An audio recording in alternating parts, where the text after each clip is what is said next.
Where do you think the rubber hits the road from the perspective of Washington? Because we all know Elon Musk, demon mode. We know how focused he can be on stripping out costs, how he can really focus in and hone a particular issue and manage to ultimately provide, whether it be cars or whether it be rockets. But what about efficiency cuts and $2 trillion worth?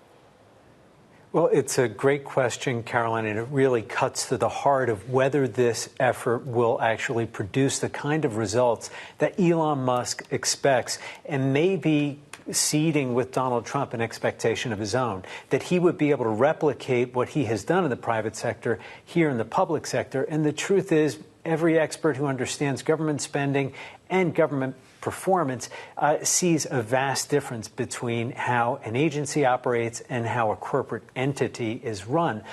In many ways, the differences are so stark when it comes to how employees are contracted, paid, what they're judged on, but also just simply what kind of service or good or product they're trying to provide. Michael, I want to be clear with our Bloomberg Technology audience that the Department of Government Efficiency, per the details that President-elect Trump's team put out, is not a department. It acts outside of government, which is interesting, right? There are lots of questions about whether Musk continues as CEO of Tesla, but what is it that he's going to target from outside of government? Well, Ed, again, there are so many questions about this initiative that still have to be answered. The structure of it, how many people will be working on this effort to see it through?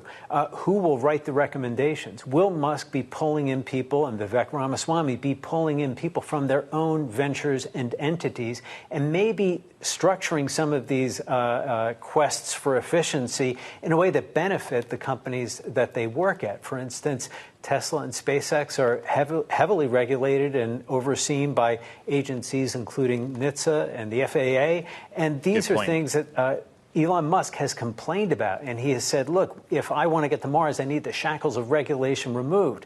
But at the same time, people out there in the countryside really do benefit from those regulations when it comes to environmental protections, when it comes to other things that may be brakes on misbehavior in the markets, for example. So some of what he is seeking in terms of efficiency could actually create harms for people who don't have the same degree of insulation from some of life's inconveniences that the world's richest man does enjoy. Mike, it was said that Peter Thiel reminded us to not take President-elect Trump literally, but to take him seriously. Now, do we take literally a cut of at least $2 trillion that Elon Musk said while out on the campaign stage? Or is that more we take it seriously, the direction of travel? The direction of travel certainly is something to watch. But in terms of taking it seriously or literally, that is going to be a very difficult number to reach. And here's why. That is more than the government spends annually on operations. They simply can't find enough savings at all the agencies to be able to hit that number. You would have to start cutting into benefits that are considered sacred here, really. Medicare, Social Security, Veterans Aid, all of those things. And people the voters who put Donald Trump in office would very quickly see the pain and feel the pain back home in their own lives. So it's more a direction of travel, more a notional target. And again, that was something he said at Madison Square Garden. Now, putting that onto paper and making it a goal, and over how long, too? I mean, $2 trillion, maybe over 10 years, might be something a little bit more achievable depending on what they decide to go after.